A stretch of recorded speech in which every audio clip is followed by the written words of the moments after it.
시청자 여러분 안녕하십니까? 주말 뉴스와이드 김태일입니다. 오늘도 5분의 패널들과 함께 하겠습니다. 어서 오십시오. 자, 이제 대선이 18일 앞으로 다가왔습니다. 지금 이 시간에도 각 후보들 열심히 지역을 누비면서 유권자들을 만나고 또 한 표를 호소하고 있습니다. 오늘 이 얘기로 문을 열겠습니다.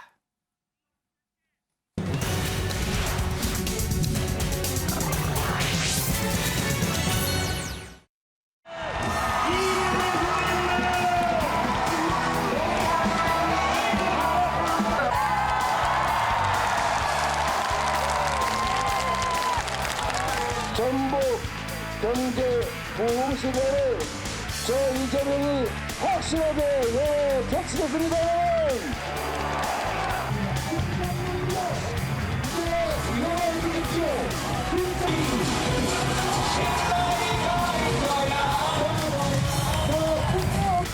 불패하고 무능하고 국민을 다문제로 무시하는 이 민주당 정권을 끌어내리고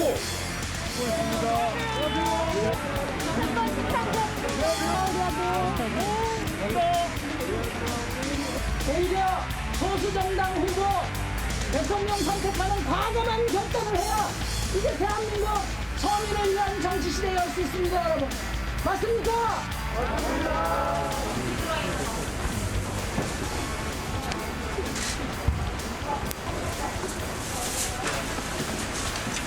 최근에 오미크론 확산 때문에 많은 분들이 굉장히 고생을 많이 하십니다. 아무쪼록 이번 고비 많은 국민들이 합심해서 잘 넘기면 좋겠습니다. 이렇게 열심히 현장을 누비고 있는 후보들, 이런 가운데서도 더 촉각을 좀 곤두세우는 부분이 있습니다. 바로 여론조사 결과인데요. 저희가 몇 가지 준비했는데 같이 한번 보시죠. 자, 먼저요. 한국갤럽 여론조사입니다. 이재명 후보 34%, 윤석열 후보 41%로 두 후보 7%포인트 차 격차를 보이고 있습니다. 자, 다음은요. 지상파 3사의 여론조사 결과입니다. 이재명 후보 35.2, 윤석열 후보 39.2, 4%포인트 격차고요. 자, 그다음에 MBS 전국 지표조사입니다. 이재명 31, 윤석열 40, 9%포인트 격차가 나는군요. 자, 정기남 대변인님. 지금 여론조사 저희가 이제 3가지 정도 봤는데 대체적으로 보니까 지금 이재명 후보하고 윤석열 후보 격차가 조금 있어 보이네요. 그 방송 3사 여론조사, 또 갤럽 뭐 등등 한 세 군데에서 벌어진 여론조사 결과가 생각보다는 좀 격차가 있는 것, 오차 범위를 벗어나거나 또 오차 범위 내에 있습니다만 그 흐름 자체는 윤석열 후보가 소폭이지만 상승세인 것은 분명해 보인다. 네네. 그러나 이제 저희 입장에서는 이게 이 시기적으로 야권 단일화에 대한 기대감이 굉장히 높은 시점입니다. 지금 안철수 후보가 단일화를 제안해 놓은 상태이고 이 단일화 여부가 어떻게 될지 뭐 아직은 좀 지켜봐야 되는 상황에서 이른바 보수 성향의 유권자들이 응답자들이 적극적으로 여론조사에 응답했을 가능성이 있다. 이른바 보수층의 과다 표집인데 그런 측면도 내용적으로는 좀 분석해 볼 필요가 있다. 실제 저희 당에서 자체적으로 최근 어제 오늘 사이에 조사한 바에 따르면 여전히 오차범위 내 초접전 양상을 보여주고 있다. 아, 당에서 이제 그렇다면 조사하시기에는. 네, 그렇습니다. 당의 조사이기 때문에 구체적인 수치를 얘기하지는 않겠습니다만 그렇죠. 그렇다면 야권 단일화 조정기를 거치면서 다시 오차범위 내 접전 양상으로 나타나면서 윤석열 후보의 지지율이 상승세는 일시적인 효과로 끝날 가능성이 있다고 보여집니다. 그리고 그 과정에 윤석열 지지율의 상승 효과에는 안철수 후보 지지율이 지금 소폭 하락세거든요. 네. 그 부분이 윤석열 후보 쪽으로 지지한 흐름도 있어 보인다. 자, 궁극적으로 양대 그 진영 간의 결집이 최대화되고 있는 상황에서 지금 현재 호남의 진보층, 또 친문 진보층, 또 뭐 여성층, 이른바 부동층의 어떤 그 3대 축을 이루고 있는 전통적인 지지층 가운데 그 부동화돼 있는 그 층을 대상으로 한 적극적인 어떤 그 선거운동을 통해서 다음 주 정도 되면 오차범위 내 접전 또는 상승 흐름으로 전환시킬 수 있겠다라는 그런 조심스러운 전망을 하고 있습니다. 정태근 전 의원님, 지금 우리 정기남 대변인은 어쨌든 이제 다음 주에 보면 뭔가 좀 희망적인 얘기를 하고 있는데 일단 이번 주까지 봤을 때 조금 전에 이제 이런 표현을 썼어요. 단일화 효과에 따른 보수층의 과다 표집이다 이런 표현을 썼는데 혹시 거기 동의하시나요? 전혀 동의하지 않죠. 그 지금 이제 여론의 변곡점을 그린 게 이제 1월 둘째 주부터거든요. 그때 이후에 추이를 보면 윤석열 후보 같은 경우가 거의 10% 이상 올랐고 갤럽 조사를 예를 들면 이재명 후보는 한 3% 정도가 빠지고 그리고 이제 안철수 후보가 한 6% 정도가 빠진 거로 나오거든요. 근데 지금 윤석열 후보의 지지도는요. 이 안철수 후보가 빠진 거에다가 플러스 한 3, 4%가 더해져지는 양상이에요. 이것의 핵심은 기본적으로 시간이 갈수록 정권 교체를 요구하는 사람들의 비율이 아주 55% 내외로 광고하게 유지가 되고 있고 네. 그분들이 지금 이제 선택을 점점 해가고 있는 거라고 봐야 된다. 이게 첫 번째고요. 네. 두 번째로는 그 이재명 후보 같은 경우는 사실은 지금의 지지율을 유지하고 있는 게 오히려 신기할 정도예요. 두 가지 크게 봐야 되는데 하나는 소위 김혜경 씨가 공무원들을 사적으로 불법 사용했던 것, 비서실에 이 문제하고 이 공금 유용을 했던 이 문제가 지금 상당히 국민들한테 굉장히 각인되고 있거든요. 이거 하나가 있고 특히 지난주 이후에 굉장히 큰 변화가 왔던 것은 방역 문제입니다. 그러니까 지금 저희가 그 이번 주 같은 경우가 10만 9,800 그러니까 11만 명까지 올라갔거든요. 미국이 하루에 감염되는 것보다 더 많이 감염됐습니다. 그런데 현장에서는 어떤 일이 벌어지고 있냐면 보건복지부 2차관이라는 사람이 재택치료를 받고 있는데 나도 병원에 연락해 보니까 두 군데를 연락했는데 아무 치료 상담도 못 받대더라. 이런 상황이고 예를 들면 진단키트 문제 같은 경우는 도대체 우리가 코로나 초기에 마스크 사태를 경험했는데 또 지금 진단키트 문제를 가지고 난리 아우성을 치고 있어요. 근데 지금 재택치료 환자가 한 30만 명 되거든요. 그러면 거기에 연관된 가족까지 따지면 한 100만 정도라고 봐야 돼요. 직접적인 피해를 보고 있는 분들이.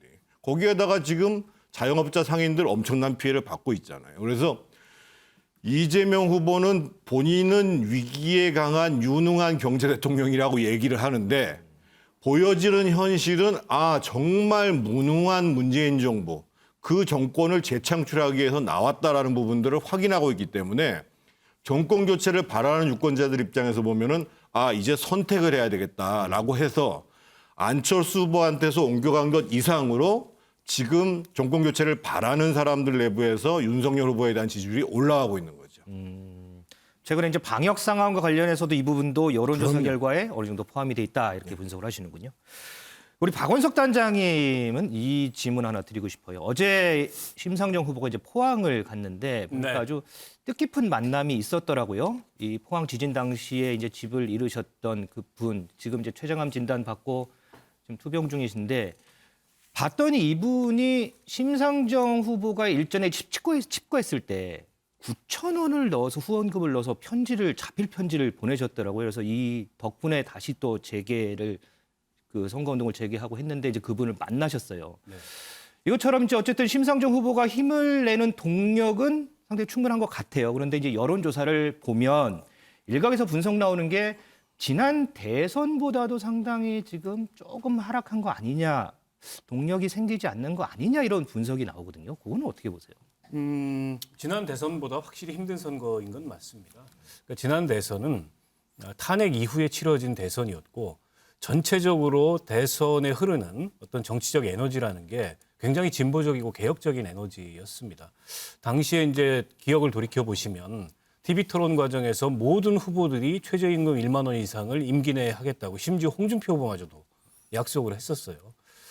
그런데 이제 이번 대선 같은 경우에는 뭐 비전 정책 이런 경쟁이 실종되고 또 후보들의 도덕성 자질 논란, 그로 인한 뭐 서로 간의 네거티브 이런 것들이 대선의 주요 이슈가 되다 보니까 아무래도 뭐 정책 의제 같은 것들이 좀 가려져 있고 그런 데서 강점을 갖고 있는 정의당이나 심상정 후보의 장점들이 잘 보이지 않는 측면이 있고요.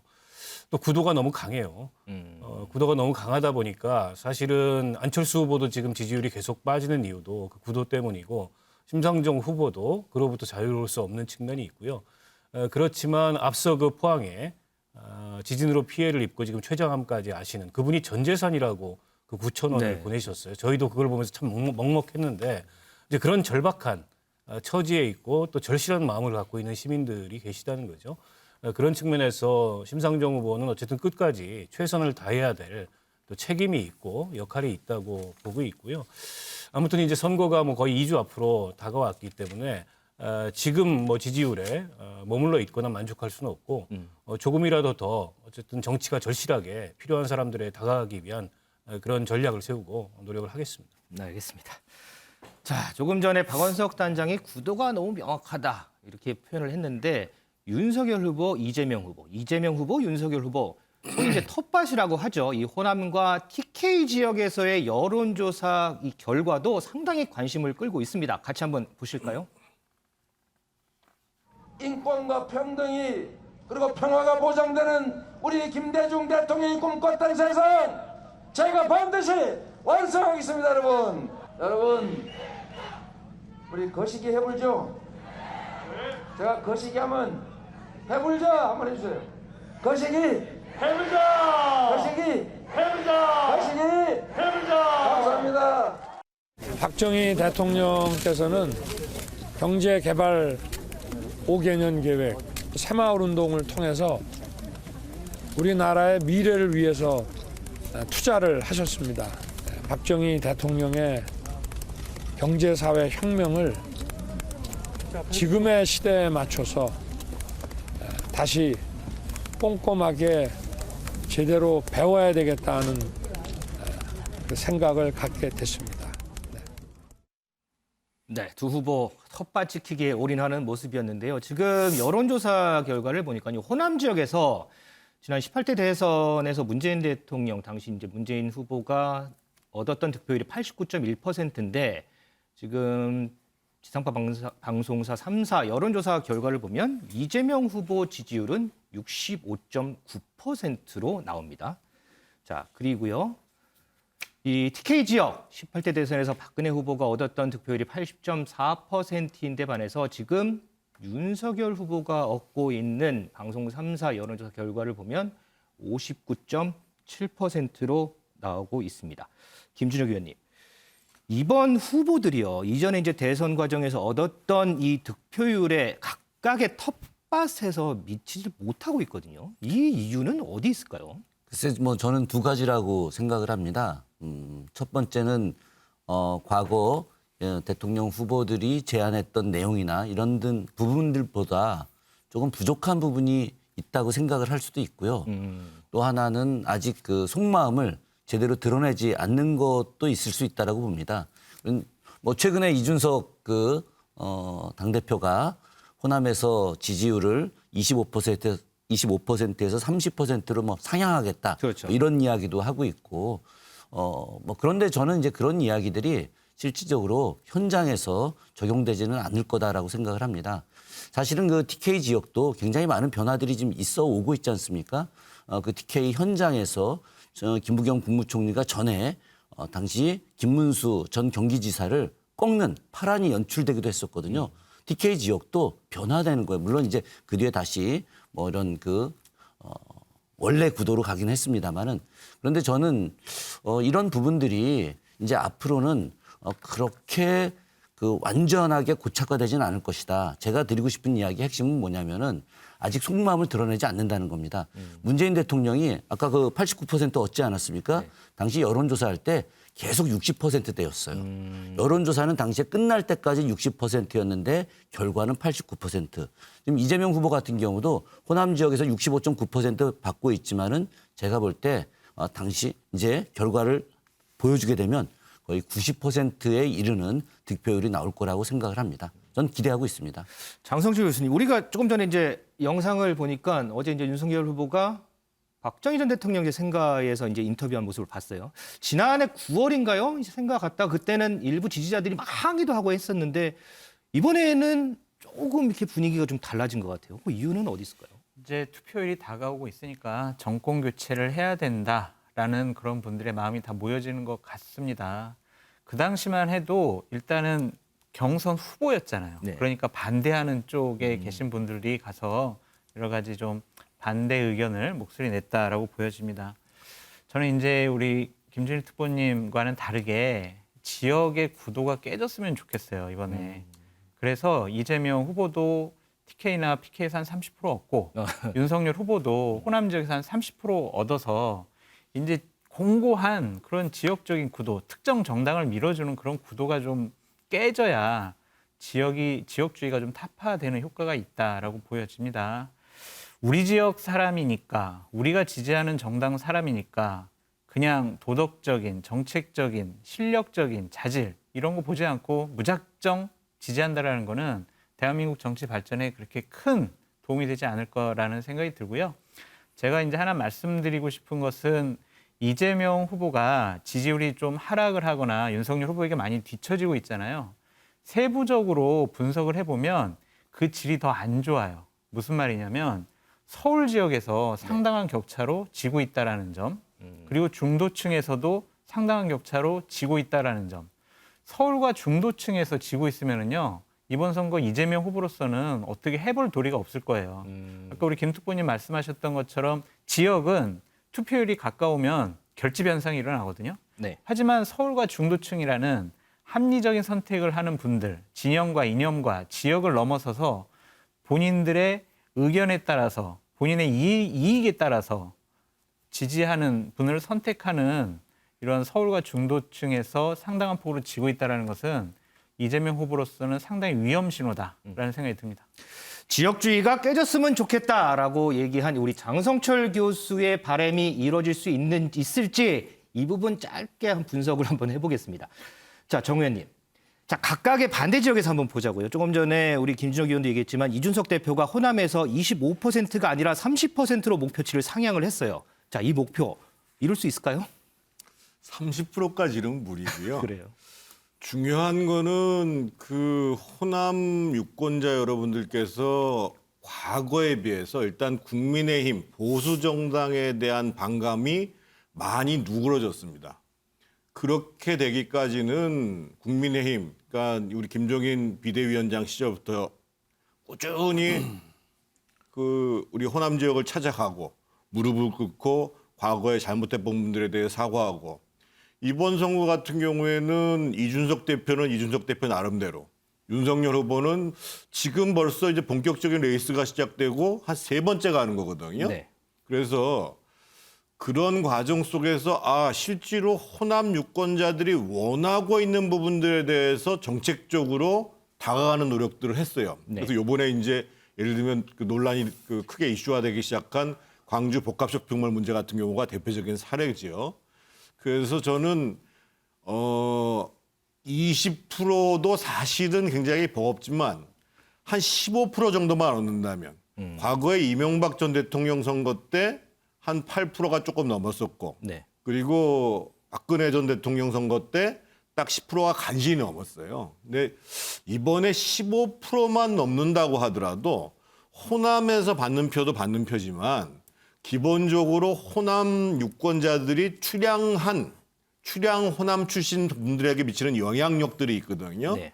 그런 것들을 계산한다고 그러면 상당히 큰 성과라고 보여지고, 그런 부분들이 이제 앞으로 전통적으로 지역 연고에 기초해서 또는 지역의 강고한 틀에 갖춰 넣어서 투표하는 것과는 다르게 이제 정당을 구체적인 정책을 갖고 인물을 갖고 평가하겠다, 이런 면으로 나갔으면 좋지 않겠는가, 그런 기대를 해보는 것이고요. 과거에 이제 TK 지역에서 사실은 이명박 박근혜 대통령은 TK 출신들이에요. 네네. 그러니까 지역 연고를 무시할 수는 없거든요.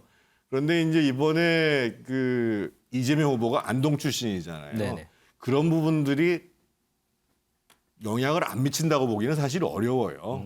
그러함에도 불구하고 여론 지표를 보면은 대구 경북 지역이 지금 정권 교체에 대한 희망이 굉장히 높거든요. 그래서 이제 여전히 이제 근거지로서 대구 경북에 있어서 이 국민의힘이 압도적인 우위를 유지하는 문제, 이런 문제가 과제로 남아 있기 때문에 이제 지금 그 후보가 이제 TK에 내려간 거죠. 우리 정기남 대변인한테 하려고 했던 질문을 미리 말씀해 주셔서 그럼 반대로 이 정 대변인 여쭤볼게요. 이재명 후보 측에서도 보니까 이번에 TK 지역에서 30% 돌파를 목표로 하고 있더라고요. 우리가 조금 전에 이제 박근혜 전 대통령이 얻었던 득표율과 윤석열 후보가 지금 얻고 있는 지지율을 봤는데 그거에 비춰봤을 때 이재명 후보가 TK 지역에서 30%를 돌파하기 위해서는 어떤 전략들이 좀 필요할까요? 기본적으로 앞서 이제 그 장성철 교수의 지적처럼 지역주의 그 투표 성향이 완화되고 사실 그런 경향이 없어졌으면 좋겠다. 뭐 이런 얘기에 저는 전적으로 공감하고요. 특히 이번 선거에서 그런 어떤 지역적 어떤 투표 양상이 좀 그 뭐랄까 좀 엷어지고 이런 있는 현상은 저는 이 세대 투표 경향이 상당히 강화되면서 그런 부분들이 많이 완화되고 있는 현상이 보인다. 그리고 두 번째는 역시 그 윤석열 후보나 이재명 후보 다 전통적인 주류 후보는 아니거든요. 뭐 그러면서 오히려 전통적인 지지층의 결집도가 약간 떨어져 있는 측면은 있다. 네.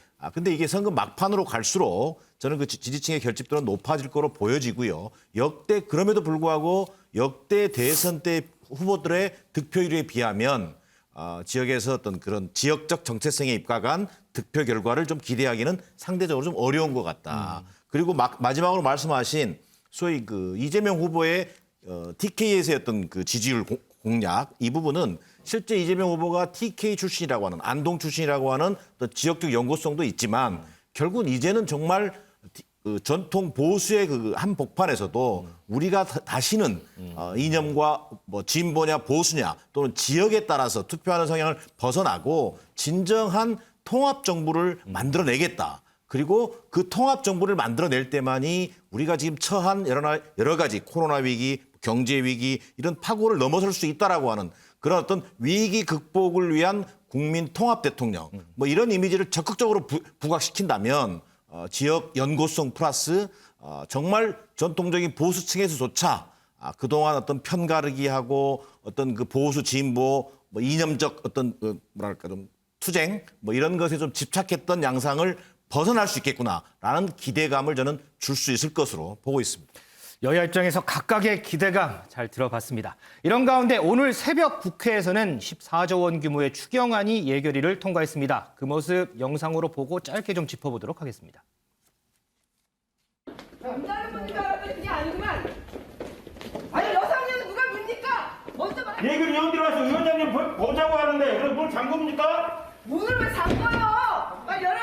예결위를 속개하라. 속개하라. 속개하라. 속개하라. 소상공인은 피눈물 흘린다. 그 눈물이 안 보이나? 그러면 의사 일정에 들어가도록 하겠습니다. 의사 일정 제1항.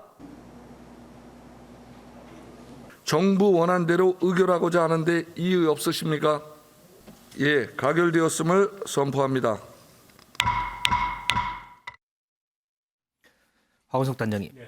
지금 이 추경안의 골자가 어쨌든 소상공인들에게 300만 원 이 방역지원금을 지급하는 부분이잖아요. 조금 전에 우리 정태근 전 의원도 이번 여론조사 결과에 방역 부분이 조금 포함이 돼 있다 이렇게 분석을 했는데 지금 뭐 거리두기 이 완화 부분도 이슈고요. 지금 이제 소상공인 부분도 이제 그렇고 이 시기에 이렇게 추경안이 통과가 됐어요. 이 부분이 표심에는 영향이 얼마나 좀 있을까요?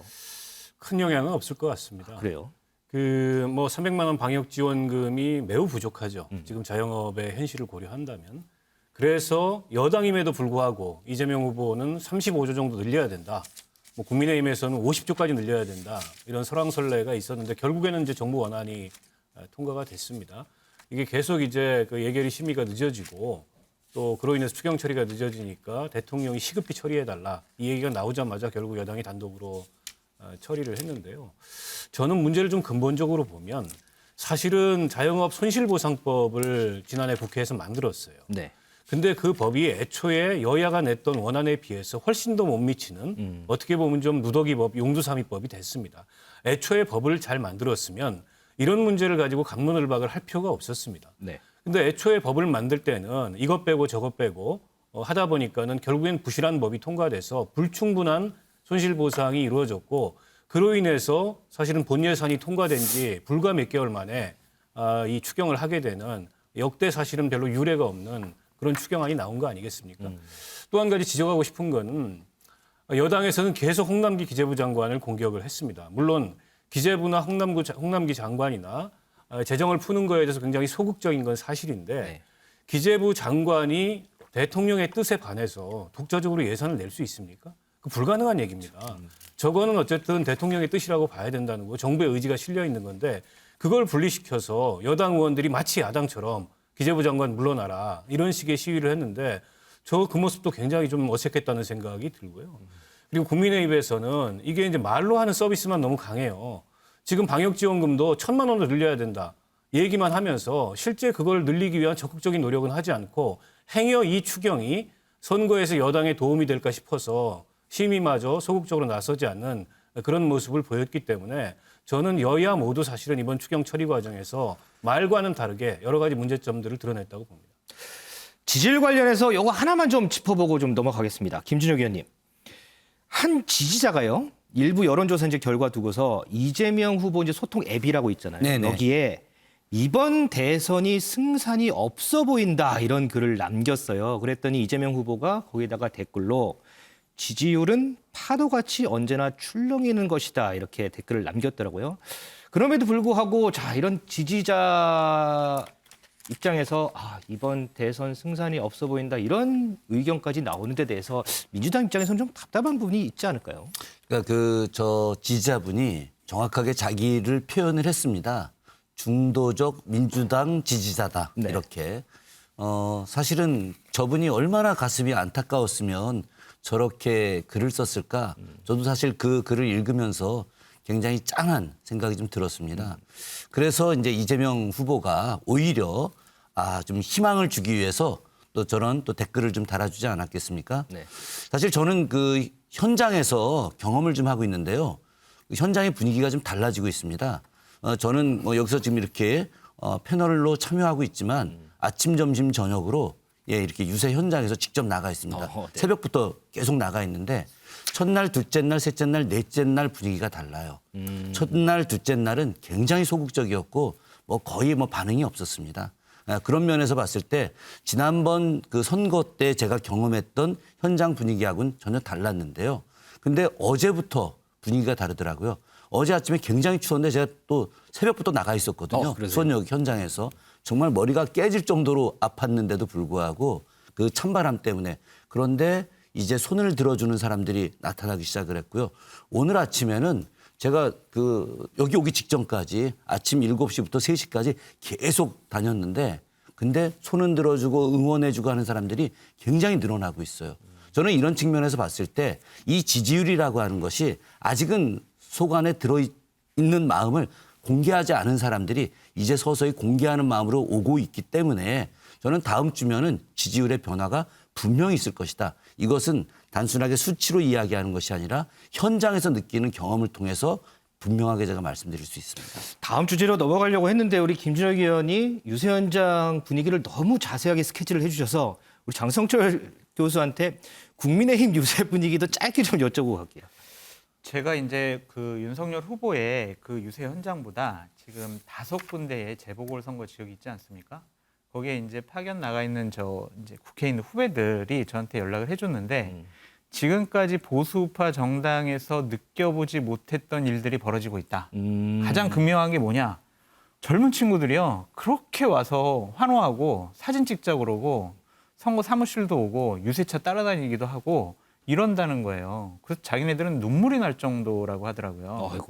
그러니까 보통 이렇잖아요. 국민의힘 보수정당 이렇게 선거 유세하면은 좀 나이 드신 분들이 와가지고 이렇게 그냥 흔드는 그런 정도였는데 많은 젊은 분들이 동원하지도 않았는데 자발적으로 와서 환호하고 소리 지르고 응원해주는 모습에 정말 감동적이다. 그래서 이번 선거는 윤석열 후보가 이길 것 같다라고 얘기를 해주더라고요. 그러니까 이러한 달라진 2030 그 세대들의 민심이 대선 결과에 저는 긍정적으로 나타날 것이다라고 보여집니다. 선거철은 선거철인 것 같습니다. 두 분 패널들 얘기 들어보니까 지금 유세 현장은 상당히 폭적폭적하는 그런 모습인 것 같은데요. 자, 후보들도요. 이런 분위기를 타서 저마다 지금 분위기를 자신에게 유리한 국면으로 끌어오기 위해서 여러 발언들을 내놓고 있습니다. 다음 주제에서 이 얘기 해보도록 하겠습니다.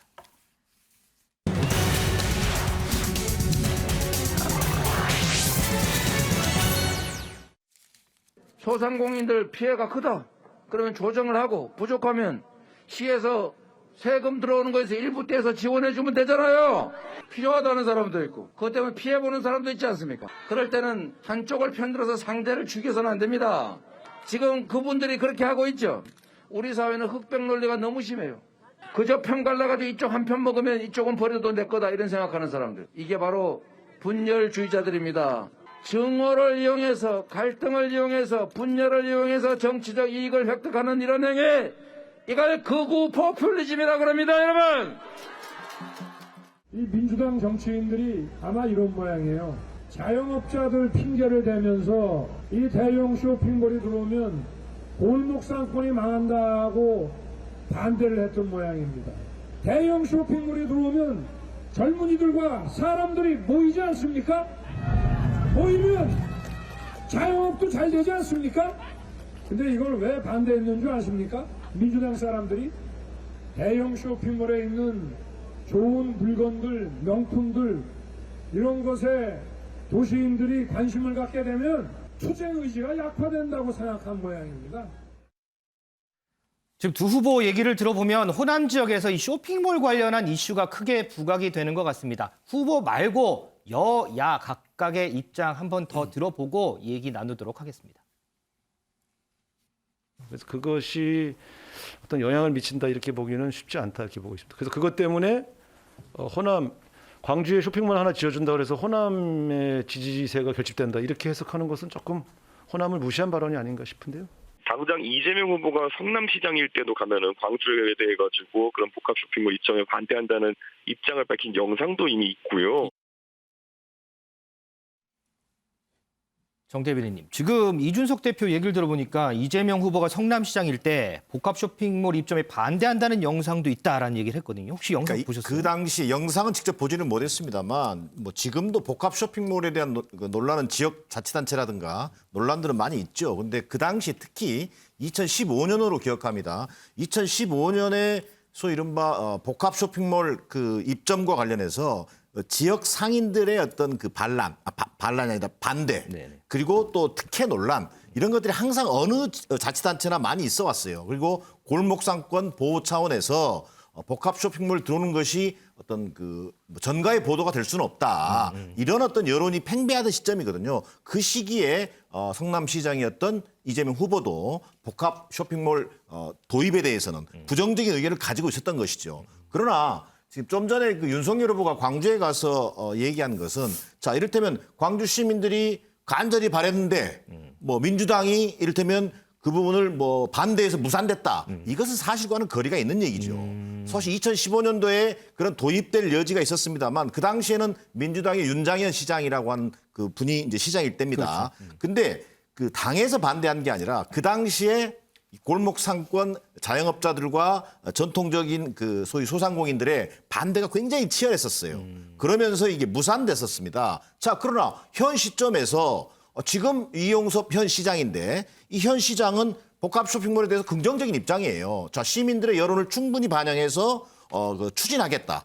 근데 이런 상황에 있음에도 불구하고 윤석열 후보가 갑자기 소위 이른바 지역 내 분열과 갈등을 조장하기 위한 하나의 소재로 복합 쇼핑몰 이슈를 들고 나온 거죠. 더더욱이나 어처구니가 없는 것은 자 복합 쇼핑몰을 들어오려고 했는데 반대했다. 근데 그 이유가 이를테면 대형 쇼핑몰이 들어오면 우리 지역민들의 뭐 투쟁 의식이 좀 약화될까 봐 지금 못 들어오게 한 거다. 이런 어처구니 없는 궤변을 내놓으면서 소위 이것이 지역주의라든가 지역 내 갈등, 분열을 조장한다는 측면에서 전통적으로 이것은 극우 포퓰리스트들이 하는 방법이다라고 지금 비판하게 된 거죠. 그러면 정 의원님, 지금 정기란 대변인도 표현을 했고 조금 전에 영상에서 이재명 후보도 했던 표현이 이 문제를 끌고 온 게 극우 포퓰리즘이다 이렇게 강하게 비판을 하거든요.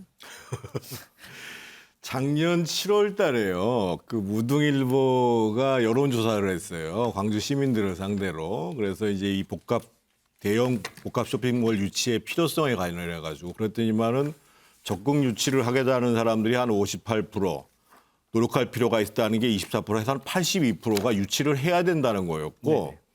기본적으로 유치하면 안 된다는 거는 한 10% 정도뿐이 안 나와 있습니다. 기본적으로. 그러함에도 불구하고 한번 생각을 한번 해보세요. 이 문제 이슈에 대해서 저희 국민의힘과 윤석열 후보가 광주 시민들이 원하고 이렇게 절실히 원하고 있는 거구나라고 해서 이거를 공약화시켰어요. 기본적으로 이 복합 쇼핑몰에 대한 인허가권은 누가 갖고 있냐면요. 광역단체장이 갖고 있어요. 기본적으로. 그러면 이 문제가 이렇게 지지부진하게 된 과정들은 기본적으로 민주당의 책임이 있는 거죠. 그리고 이 문제를 제기하고 난 다음에 첫 번째로 민주당의 지금 이재명 후보 광주시 선대위원장은 이거 진짜 이 소상공인 어렵게 하고 문제 있는 정책을 내는 거 아니냐고 했다가 입장을 바꿨어요. 기본적으로. 그래서 지금 민주당이 지금 우왕좌왕하고 있는 거거든요. 실제로 광주의 여론이 움직이고 있으니까. 근데 저는 이렇게 생각을 하는 거죠. 분명히 복합 쇼핑몰로 피해를 보는 소상공인도 있을 수 있습니다. 하지만 복합 쇼핑몰 때문에 많은 유동인구가 생기고 그래서 상생의 방안을 마련하는 것도 고민을 해야 되는 것이고 무엇보다 민주당이 맨날 입으로 얘기하는 것이 지역균형 발전이잖아요.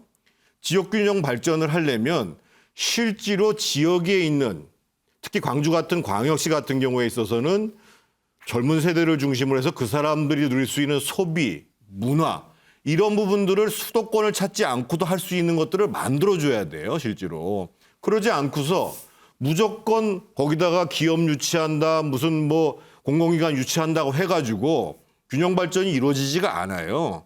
그래서 실질적으로 지역 주민들한테 필요하고 지역 주민들이 절실하게 요구하는 문제에 대해서 민주당이 그동안 잘못된 입장을 갖고 있었으면 지금이라도 윤석열 후보가 제안한 거 국민의힘이 제안한 거 맞다. 그리고 우리가 상생의 방안을 마련해서 같이 추진하겠다. 우리 단체장이니까 이렇게 얘기하는 게 맞죠. 박 단장님, 보통 이 큰 선거 보면 지역의 이런 세세한 이런 사안까지 중앙 언론에서는 잘 안 다뤄지잖아요. 이제 지역에서 이제 이슈가 되고 하는데, 근데 지금 이 광주의 복합 쇼핑몰 문제가 중앙 언론에서도 계속해서 지금 언급이 되고, 조금 전에 우리 정태근 전 의원 얘기했던 무등일보 여론조사를 보면 또 광주 지역의 2030 청년층에서 상당히 호의적인 반응을 보이고, 이런 걸 보면 민주당 입장에서는 조금 좀 아프다 이러지 않을까요? 약간 곤혹스러울 수 있겠죠. 그러니까 사실은 복합 쇼핑몰은 어느 지역을 막론하고 그 쇼핑몰이 들었을 때 논란이 됩니다. 서울이라고 다르지 않아요. 왜냐하면 주변의 상권들을 다 죽이는 그런 효과를 발휘하기 때문에. 근데 이제 광주 같은 경우에는 전국의 6대 광역시 중에 복합 쇼핑몰이 유일하게 없어요.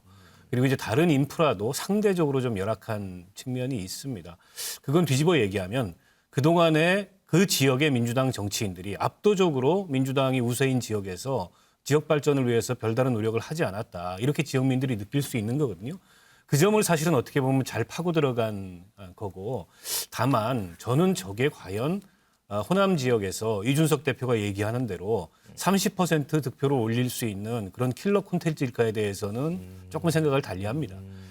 사실은 뭐 광역단체장 선거도 아니고 이게 지방선거가 아니지 않습니까? 대통령 선거에서 물론 일시적으로 여론은 형성되겠지만 저게 표심을 움직일 만한 그런 어떤 결정적인 이슈는 못 된다. 다만 이제 민주당 같은 경우에 오히려 저 이슈가 던져지니까 지금 허둥대고 있잖아요. 저는 그게 오히려 더 문제인 것 같아요. 이미 이용섭 광주시장이 자기 임기 내에 하겠다고 그걸 약속을 했고 추진을 하고 있는 과정이면 물론 이제 그동안에 그 민주당 책임론을 국민의힘에서 강하게 제기하더라도 그 민주당이 그동안에 그걸 반대해왔던 데는 이유가 있는 거거든요. 지역 상권을 보호하기 위해서 이유가 있습니다. 그런 의원한 입장을 견지하면서 다만 이건 지방자치 차원에서 풀어갈 문제다. 이런 태도를 취해야 되는데 말 바꾸고 오락가락하고 뭐 그걸 더 나가서 극우 포퓰리즘이라고 하고 이거는 제가 보기에는 오히려 저 이슈가 던져진 이후에 대응에 더 문제가 있는 것 같아요. 자, 이 문제가 이 호남 지역 표심에 어떤 영향을 미칠지 앞으로 좀 계속해서 좀 보도록 하겠습니다. 한편 이 윤석열 후보는 유세 때 사용했던 일부 단어 때문에 상대편에게 지금 공격의 빌미를 제공하고 있는데요. 어떤 발언인지 영상으로 한번 보겠습니다.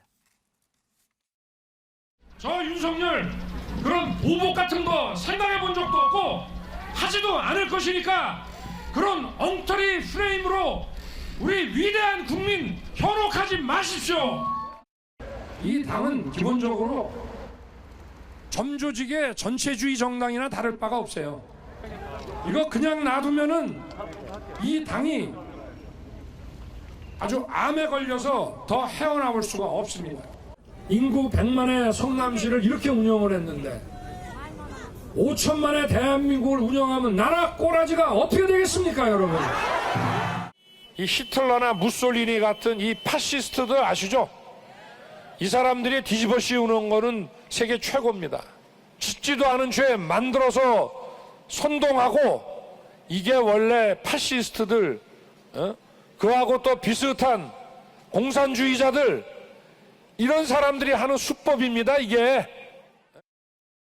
뭐 질문하시면서 웃으셨는데요. 네. 웃음밖에 안 나옵니다. 네, 그러면 자기 자신이 중앙지검장하고 검찰총장하고 수사의 최정점에 있었는데요. 예. 그리고 그 파시스트 무솔리니와 그 적폐를 어떻게 그냥 칼자루를 치고 그냥 두고 봤습니까? 그럼 본인이 항명을 한다든가 사표를 낸다든가 하지 않고 왜 그 아래에서 일을 했습니까? 그러면 파시스트의 하수인이네요.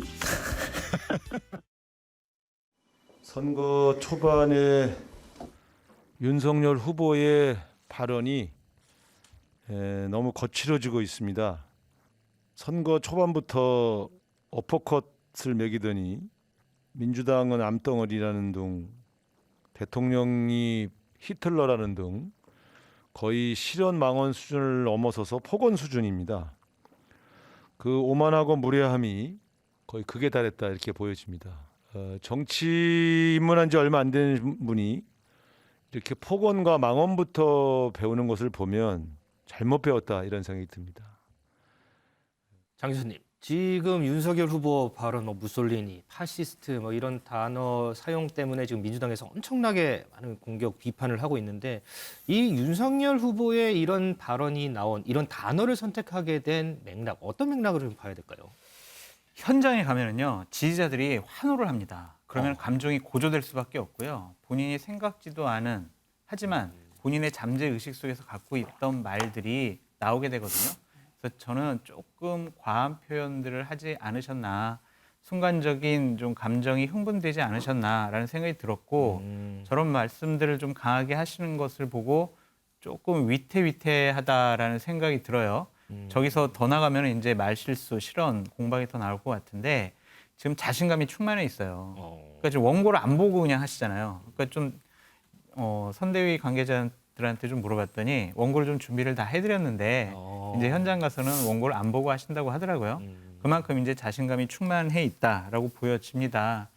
하지만은 상대방을 공산주의라는 단어까지 써서 공격하는 것은 좀 과하지 않았나라는 생각이 듭니다. 어쨌든 다른 진영에 있고 다른 당의 대통령 후보고 다른 당이긴 하지만 그래도 대한민국 체제 안에서 경쟁하는 선의의 경쟁자가 아니겠습니까? 저런 표현은 좀 과했다라는 좀 생각이 드는데, 윤석열 후보가 민주당에 대해서도 좋은 말씀도 많이 하셨어요. 그러니까 민주당에 좋은 분들이 참 많이 있다. 그런데 좀 이재명 같은 후보분들이 좀 민주당을 망친 것이 아니냐, 이제 이런 얘기도 했거든요. 그래서 좀 강원 전략을 함께 쓰고 있다고 보여집니다. 김 의원님, 지금 장성철 교수는 강원 전략이다 이렇게 분석을 했는데, 왜 일전에 이제 적폐 수사 얘기 나왔을 때 청와대에서는 분노라는 표현을 쓰면서까지 상당히 비판을 했잖아요. 자, 이 파시스트라는 단어에도 보니까 이거 그대로 넘어갈 수 없을 것 같다, 이런 분위기가 좀 읽힌다고 하더라고요. 기본적으로 윤석열 후보가 아주 큰 실수한 거죠. 저는 그런 생각이 좀 듭니다. 이번 대선 국면에서 윤석열 후보의 말실수들, 지난번에 이제 문재인 정부 적폐 수사하겠다, 이 말이 어떤 분들은 별로 크게 대선에 영향 주지 않을 것이다라고 생각을 하시는데 절대 그렇지 않습니다. 상당한 영향이 나타나고 있습니다. 어떤 영향들이 나타나고 있느냐, 아직은 이렇게 정확하게 공개할 수는 없습니다만은 다음 주에 지금까지 우리가 이야기하는 친문재인, 반 이재명 민주당 당내에 그런 분들이 굉장히 많이 있었어요, 실제로. 근데 그런 분들이 그 발언 이후에 완전히 돌아섰습니다. 이러다가는 안 되겠다. 하나로 뭉쳐야 되겠다. 그래서 월요일 날 이제 기자회견 하기로 예정되어 있습니다. 제가 직접 관여해서 이렇게 중재를 좀 해왔었고요. 보시면 아마 이제 그날 굉장히 중요한 뉴스로 나올 건데, 바로 이런 부분들이 윤석열 후보의 발언으로 사실은 더 이렇게 커져 나가게 된 것이거든요. 지금도 이 파시스트라고 하는 이런 발언들 이게 굉장히 큰 발언입니다.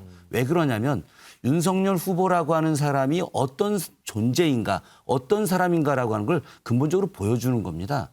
사실은 2030 세대들이 막 아까 굉장히 막 열정적으로 윤석열 지지한다, 윤석열 후보 지지한다 이렇게 이야기하지만 2030 세대들하고 실제로 이야기를 해보면 어떤 이야기를 하느냐. 그래, 민주당 싫어한다 우리들.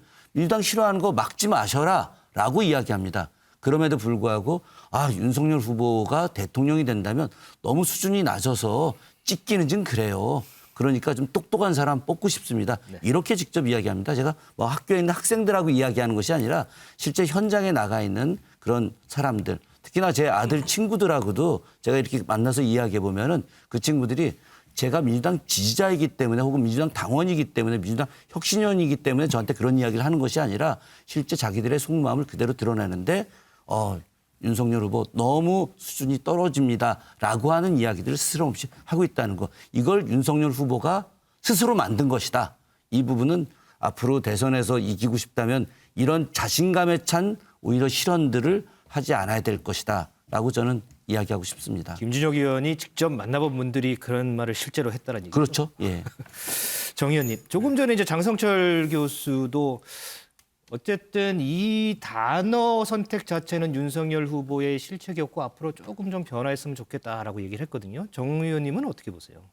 그 얘기가 맞죠. 그 정치하는 자세로서도 지금 장성철 교수 얘기하는 게 맞고 선거 전략상으로도 그래요. 왜 그러냐면 지금 뭐 그 아까 제가 말씀드렸습니다만 한 55% 정도 굳건하게 정권 교체를 바라는 유권자 비율이 유지되고 있거든요. 그 넘어가는 경우도 있고. 근데 이제 윤석열 후보의 지지율은 한 40% 그 내외란 말이에요. 네. 그리고 이제 안철수 후보 7, 8%를 더해도 47, 8%인데 그러면 정권 교체를 바라는 사람들 중에 아직도 7, 8%는 지금 마음을 못 정하고 있어요. 그러면 윤석열 후보 입장에서 봤을 땐 선거 막판으로 갈수록 철저하게 이렇게 중간지대에 있는 분들이 신뢰할 수 있도록 중간지대에 있는 분들이 정권 교체를 원하는 대상으로서 윤석열을 선택할 수 있도록 그렇게 다가가는 게 중요한 거거든요.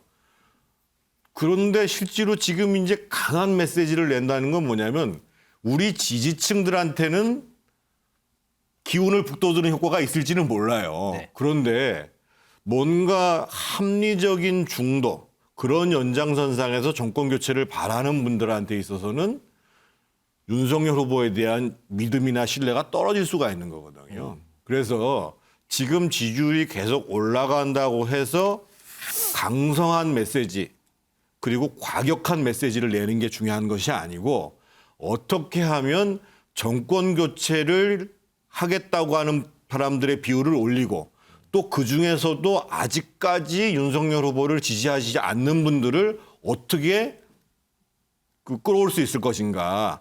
이런 관점에서 메시지를 내야 되고 언어도 선택을 해야 되는 거거든요. 그래서 저는 이 나라의 지도자다움을 보여주는 데 있어서도 사실은 이렇게 이제 그 과격한 언어를 구사하는 것은 바람직하지 않고요. 특히 선거 막바지에 가서는 이 후보, 특히 앞서가는 후보가 굉장히 실수 문제가 굉장히 심각합니다. 특히 이번 선거가 이 비호감 선거라고 얘기를 하잖아요. 그런 얘기 많이 하죠. 비호감 선거에서 이 여론이 출렁이는 가장 결정적인 것은 후보 본인의 실수예요. 그래서 저는 이 선거를 성공적으로 이끌기 위해서도 이런 그 언어를 구사하거나 이런 방향의 메시지를 구사하는 것은 바람직하지 않다고 보여집니다. 이 적절치 못한 이런 과격한 단어 사용에 대해서 우리 패널분들의 일침이 있었습니다만 어제도 그렇고요, 오늘도 그렇고요, 두 후보 이 프레임으로 계속해서 유세전을 이어가고 있는 것 같습니다. 영상으로 확인해 보시죠. 3월 10일은 두 가지 세상이 열릴 것입니다. 첫째는 정치 보복이 횡행하고 정쟁이 난무하고 다시 과거로 돌아가는 퇴행의 나라. 또 하나는 역량 있는 대통령의 리더십 아래서 우리 국민들이 함께 손잡고 오늘보다 더 나은 내일을 향해 희망을 갖고 살아가는 나라, 이 둘 중에 어떤 세상이 열릴지는 바로 여기 계신 여러분의 손에 달려 있습니다. 여러분, 대장동 몸통들에게는 법이 적용이 안 되고 하수인들만 교도소 가는 것이 상식입니까? 바로 이런 몰상식의 전형입니다. 상식과 몰상식의 싸움입니다. 개혁과 적폐 세력과의 싸움입니다. 이렇게 얘기하고 집권을 했습니다. 정말 맞는 말입니다. 그런데 이 민주당 정권이 그걸 실천했습니까? 안 했습니까? 지금 대한민국이 군사정권보다 더 심각한 검찰 왕국으로 가려고 하고 있습니다. 여러분, 검찰 왕국의 왕이 돼서 정치 보복을 하겠다고 대놓고 선전포고하는 사람이 있습니다. 여러분, 그리고 그 녹취록에 이런 것도 나온다고 하더군요. 오늘 보니까 내가 가진 카드면 윤석열은 죽어, 이런 걸 적반하장이라고 하지 않습니까? 여러분, 저 대장동 부패 세력의 몸통을 대통령 후보로 선출하는 돌연변이 정당에 대해서 강력한 심판을 해 주십시오. 저 성남시의 판교 대장동 사건 아시죠? 워낙 유명해서 아마 그 대장동의 썩은 냄새가 김천까지 진동하지 않았나 싶습니다. 박 단장님, 제가 지금 이 영상 보면서 이렇게 썼어요. 정치 보복, 몸통, 하수인, 검찰 왕국, 돌연변이 정당, 썩은 냄새. 듣기에도 좀 그런 단어들이 참 회의하네요. 이제 유세장에 나가보면은요, 아무래도 이제 지지자들이 주로 유세장에 결집을 합니다. 물론 지지자가 아닌 그런 시민들도 찾아오긴 하지만 지지자 위주로 유세장에 결집을 하다 보니까 아무래도 그 지지자들의 지지를 고취시키고 또 지지자들한테 기운을 북돋우고 이런 기조와 그런 내용으로 연설을 하게 돼 있어요. 그 어느 후보를 막론하고 사실 그렇습니다. 근데 이제 이게 미디어를 통해서 다 실시간으로 보도가 되지 않습니까? 네. 근데 이제 선거 막판으로 갈수록 말 한마디, 말 실수 하나가 선거의 판세를 자칫하면 좌우할 수도 있어요. 때문에 상대를 비판하더라도 좀 합리적이고 이성적인 그런 선에서 비판을 해야 되고, 용어도 가급적 거친 용어를 쓰기보다는 국민들이 수용하는 데 무리가 없는 그런 용어를 쓰는 게 바람직한데, 이게 아직은 이제 유세 초반인데 두 후보가 너무 지금 달아오른 것 같아요. 물론 초기 유세 동선을 보면 주로 이제 이 지지층들을 강하게 결집시키려는 그런 의도가 담겨 있기는 한데, 저게 아직 표심을 정하지 못한 중간층들이나 혹은 지지를 하더라도 그 지지 강도가 약한 스윙보터라고 하죠. 이런 지지층들이 보기에는 굉장한 거부감을 가질 수도 있거든요. 그런데다가 이제 다음 주 월요일부터 세 차례의 법정 TV 토론이 남아 있는데, 지난 두 차례의 TV 토론에서는 뭐 서로 네거티브성 그런 토론도 있었습니다만 아직까지 그렇게 이 국민들이 보시기에 눈살 찌푸릴 만한 상황은 벌어지지 않았거든요. 네. 저는 개인적으로 사실 다음 주 월요일 날 TV 토론이 약간은 걱정이 돼요. 거기서 이제 그런 이성적이고 합리적인 선의 비판을 넘어서서 국민들이 보기에 가뜩이나 비호감 대선이라는 그런 평가가 많은데, 그런 비호감을 더하는 그런 공방이 정책이나 비전 경쟁 이런 거를 앞지른다면 저는 이번 선거에 대해서 회의를 갖고 있는 그런 국민들한테 회의감을 더해주지 않을까. 그런 측면에서 두 후보가 조금은 톤다운을 하시고, 상대를 비판하는 건 선거에서 당연히 할 수밖에 없고 나쁜 게 아닙니다. 근데 그 비판을 하더라도 어떤 비판을 해야 그게 국민들에게 훨씬 더 설득력이 있고 호소력이 있을지, 이런 점을 좀 깊이 생각했으면 좋겠어요. 그런데 여기다가요, 하나만 더 짚어보고 갈게요. 윤석열 후보 관련해서 또 나오는 말들이 있습니다. 바로 세레모니 관련해서인데, 어떤 세레모니길래 얘기가 나올까 저희가 영상으로 준비했는데 한번 보시죠.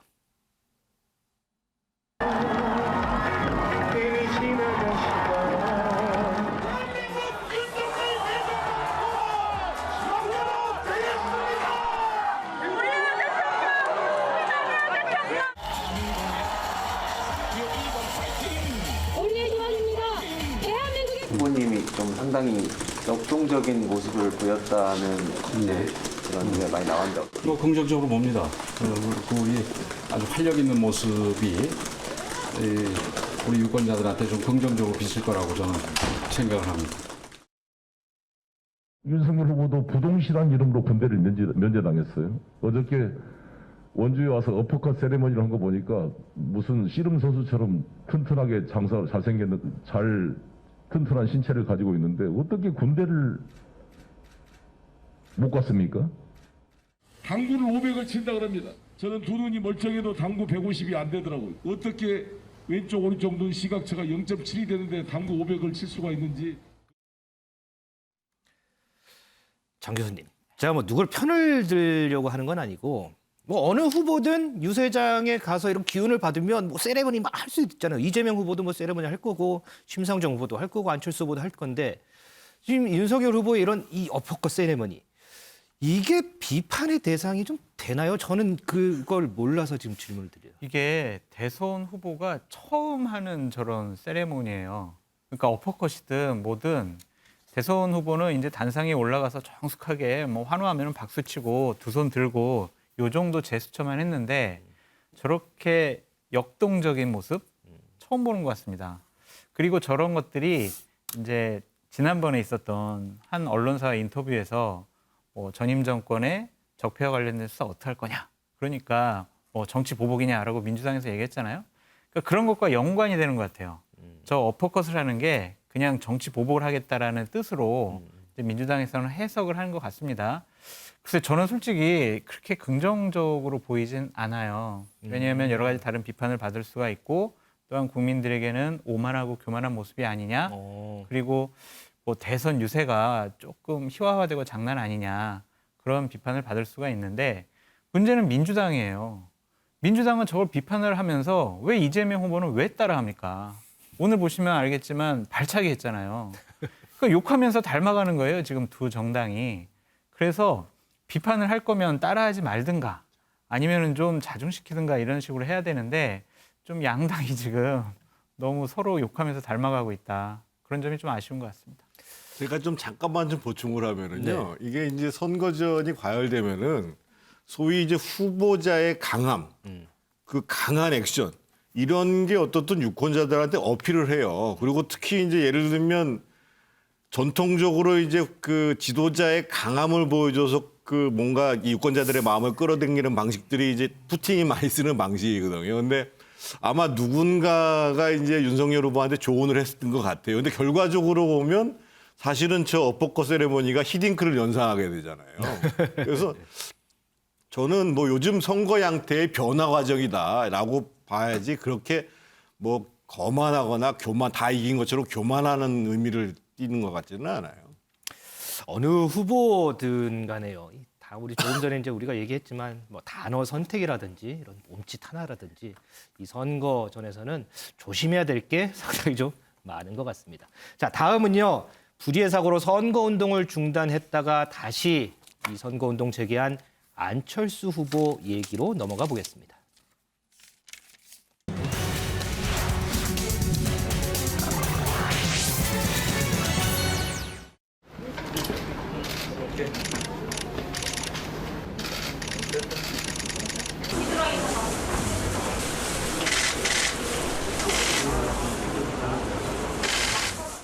선동지와 저 그리고 동지들이 이루고자 했던 구체제의 종식과 새 대한민국의 개막을 위해 굳건하게 가겠습니다. 저 안철수도 어떤 풍파에도 굴하지 않고 최선을 다해서 선동지의 뜻을 받들겠습니다. 결코 굽히지 않겠습니다. 코로나19로 확진 판정을 받았던 배우자 김미경 씨도 어제 퇴원을 해서 오늘 부부가 함께 의료 봉사로 선거운동을 재개한 모습까지 보셨습니다.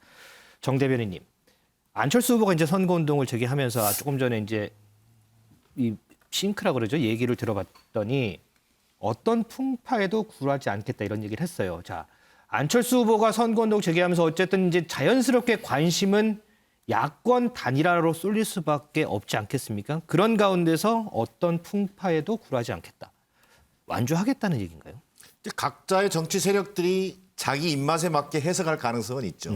그러나 현재 안철수 후보의 입장에서 본다면 야권 후보 단일화라고 하는 것을 분명히 제안을 했고 거기에 대한 어떤 답도 지금 받고 있지 못한 상황이거든요. 그렇죠. 그런 와중에 이제 불의의 사고로 인해서 좀 뭔가 어떤 단일화 동력도 좀 많이 떨어진 상태고 뭐 그런 상황에서 나온 발언이기 때문에 현재 시점에서 본다면 안철수 후보의 소위 말 결코 굽히지 않겠다 이 얘기는 단일화에 관계없이 단일화를 포기했다기보다는 단일화의 성패에 관계없이 우선 완주하겠다라고 하는 강한 의지를 드러낸 것으로 해석하는 게 가장 합리적이라고 보여집니다. 그리고 이 소위 이른바 이런 와중 속에서 국민의힘 당직자라든가 대표라든가 여러 사람을 통해서 나온 얘기는 이른바 압박성 단일화거든요. 소위 이른바 국민 경선은 받을 수 없다. 자, 그러면 소위 단판 방식의 흡수 합병식의 단일화밖에는 지금 얘기하지 않고 있거든요. 물론 뭐 단일화 이후에 합당할 수 있다라든지 이런 제안까지 지금 나아가고는 있습니다만 어쨌든 이 여론조사 경선은 받지 않겠다라고 하는 분명한 의지가 확인되고 있는 속에서 안철수 후보가 중도에 사퇴해 줄 것을 바라는 그런 기대 심리가 지금 노출되고 있잖아요. 이런 부분에서 강하게 부정하고 소위 단일 어떤 제3의 정당 후보로서 이 단일화에 연연하지 않고 완주하겠다라고 하는 강한 의지를 드러낸 것으로 해석하는 게 저는 맞다고 보여집니다. 정 의원님, 그러면 안철수 후보가 이제 100% 국민경선 카드를 내놨어요. 국민의당에서는 어쨌든 우리가 카드를 던졌으니까 국민의힘에서 답변을 해야 된다는 입장이거든요. 국민의힘 입장은 뭘까요? 저는 국민의힘이 조금 더 자세를 좀 고쳐잡아야 된다고 봐요. 그러니까 지금 이제 조금 단일화 관련해서 태도가 달라지기는 했습니다만 압박을 하는 방식이 아니라 진정으로 내가 가진 것을 더 많이 내려주고 머리를 숙이고 포용하려고 하는 자세를 가지고 안철수 후보하고 단일화 문제를 접근해야 되는 거거든요.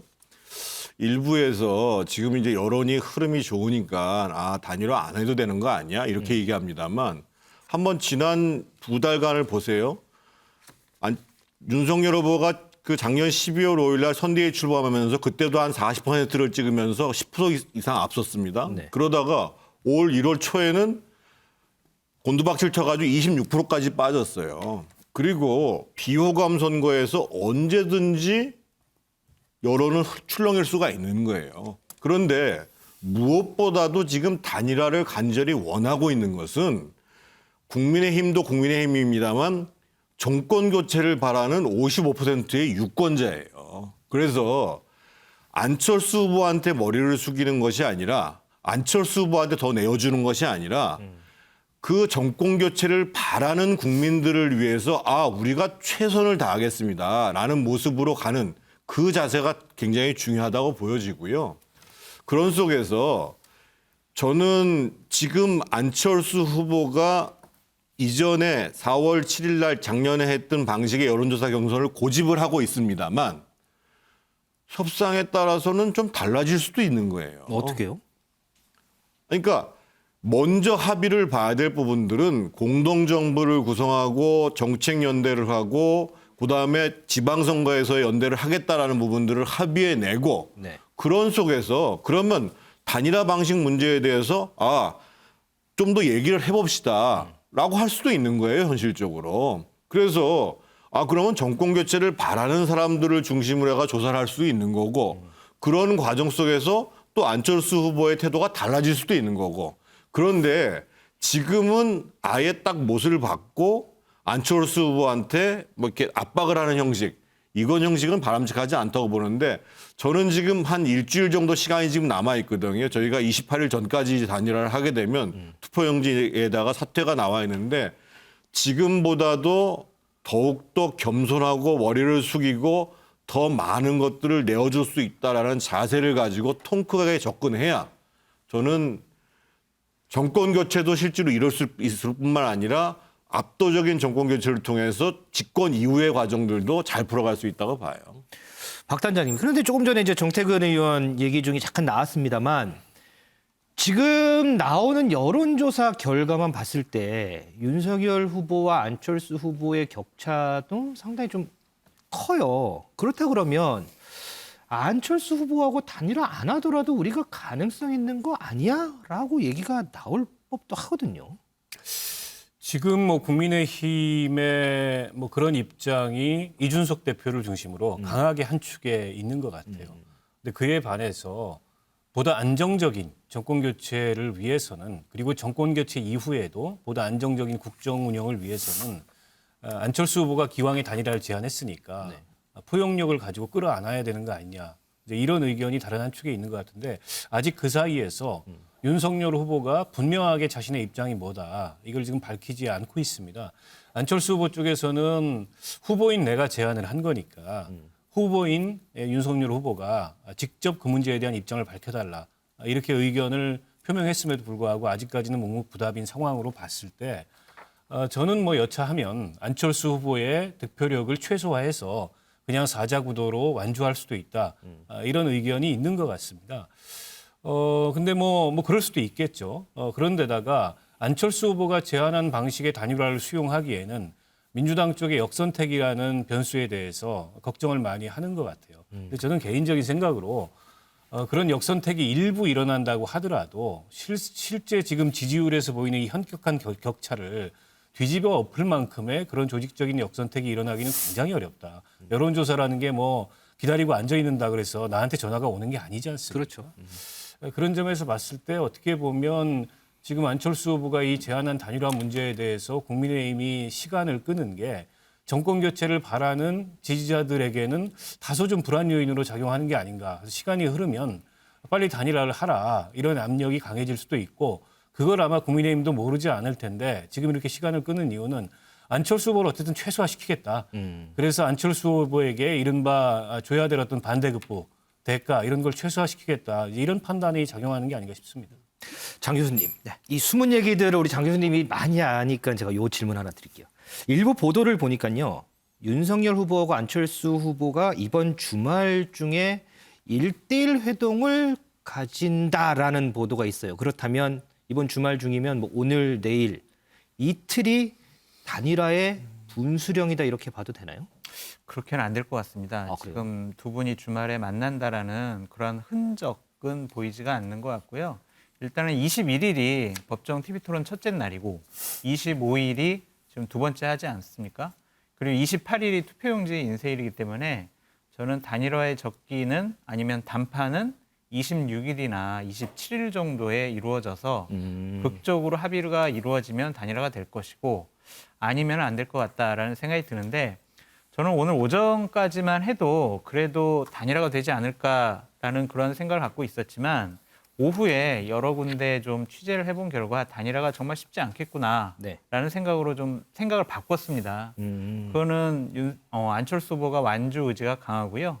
배우자인 김미경 교수가 이런 표현까지 뭐 말씀드리기가 좀 적절한지 모르겠지만 국민의힘에 대한 적대감이 상당하다고 해요. 반감이. 네. 그리고 무조건 완주를 해야 된다라는 주장을 아주 강하게 하는 것 같고, 기본적으로 이준석 대표와 윤석열 후보의 핵심 측근들은 절대로 단일화를 여론조사를 받으면 안 된다, 이런 식으로 주장을 하고 있는데, 예를 들면 모 증진 의원은 이런 식의 얘기를 했어요. 1,700억 원을 가진 안철수 후보와 60억 원을 가진 윤석열 후보, 이 두 사람의 재산을 여론조사를 해서 이긴 사람만이 1,760억을 다 갖게 하면은 이게 말이 되는 여론조사냐, 이런 식으로 비유를 하면서까지 이제 여론조사 단일화에 대해서는 상당히 반대하는 입장이 강하더라고요. 그렇다면은 이 분위기상 참 단일화가 쉽지 않겠다라는 생각도 듭니다. 짧게 그 대목에서 한 말씀만 보태면요, 실제로 그 김미경 교수가 코로나 확진 판정 받기 직전 상황까지 실제로 국민의힘과는 단일화하지 않을 가능성이 높다. 실제로 민주당하고도 상당한 물밑 대화가 이루어지고 있었던 겁니다. 자, 그런데 어떤 그 변수가 나오면서 야권 단일화로 지금 무게가 완전히 넘어간 상황이긴 합니다만, 저는 윤석열 후보 측에서 단일화에 대해서 계속 가능성을 흘리면서 시간을 끌고 결국은 안철수 후보의 양보를 받아내는 그런 전략으로 임하고 있다고 보여지는데 그게 윤석열 후보와 국민의힘 쪽의 어떤 생각이라고 한다면 지금 시점에서는 안철수 후보가 단일화 여부에 대해서는 어떤 최소한 국민 앞에 TV 토론에 임하게 되는 21일 전이라도 야권 후보 단일화에 대한 자신의 분명한 입장을 자, 단일화는 없다. 또는 뭐 독자 완주하겠다든지 아니면 뭐 국민의힘 요구대로 뭐 단일화에 임하겠다든지 분명한 어떤 의사를 표시해 줌으로 해서 뭔가 이번 선거의 막판까지 소위 단일화 가능성을 흘리면서 소위 유권자의 선택을 가로막는 것은 바람직한 태도는 아니다. 그런 의미에서 조기에 단일화 논의를 매듭 짓는 것이 안철수 후보의 입장이 되는 것이 저는 바람직하다는 게 판단입니다.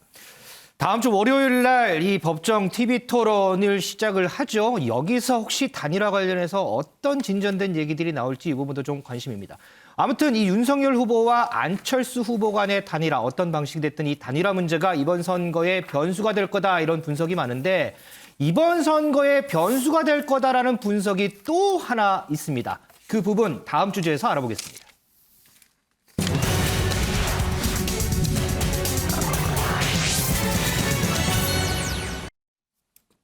최근에 대구 달서군에 사저를 구입했다고 알려진 박근혜 전 대통령, 청와대 경호처에서 답사도 갔다 이런 얘기가 나오는데, 자, 이 박근혜 전 대통령 퇴원이 이번 대선에 어떤 변수가 될까라는 얘기들이 상당히 많이 나오고 있습니다. 이 부분 한번 짚어보도록 하겠습니다.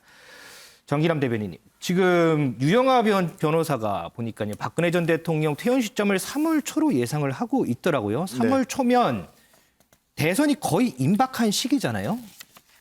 이 시기에 박근혜 전 대통령이 메시지를 낼까? 왜 일전에는 박근혜 전 대통령이 퇴원할 때 어떤 식으로든 메시지를 낼 거다라고 유영하 변호사가 얘기를 했거든요.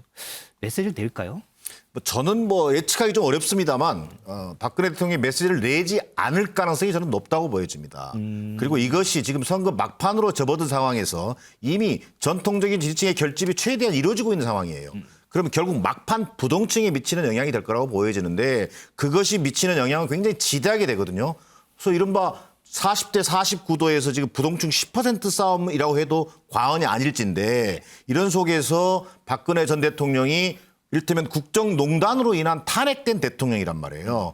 그러면 이 박근혜 대통령의 메시지에 따라서는 그 여파가 소위 어떤 후보에게 치명타를 줄지 아무도 예측할 수 없는 상황입니다. 그런 위험하고도 무리한 그런 메시지를 박근혜 대통령이 낸다라고 하는 것은 적절치도 않을 뿐더러 그것이 미치는 파급력이 굉장히 크기 때문에 저는 자제할 가능성이 굉장히 높아 보입니다.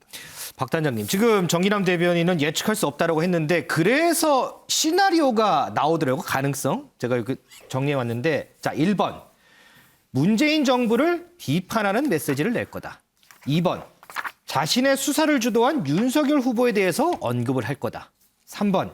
선거가 임박했기 때문에 아무 말도 안 할 거다. 박 단장님은 어느 시나리오가 가장? 저는 세 번째 가능성이 가장 높다고 보고요. 똑같이 메시지를 내더라도 국민들에 대해서 원론적으로 감사의 메시지를 내는 정도에 그치지 않을까 싶고 박근혜 대통령이 만약 정치적 메시지를 낸다면 그 해석을 둘러싸고 또 일파만파 여론이 퍼질 거고 그렇게 이제 정치에 개입하는 게 이게 이제 그 사면된 전직 대통령으로서 도의도 아니고 별로 바람직하지 않을 거라고 보고요. 저는 아무리 판단력이 없어도 그 정도 판단을 못하지 않을 거라고 보고 그런 측면에서 별다른 메시지, 정치적으로 해석될 메시지가 없을 거다 이렇게 예상합니다. 김 의원님, 그럼에도 불구하고 민주당에서는 상당히 좀 촉각을 곤두세우나 봐요. 송영길 대표가 이런 인터뷰를 했더군요.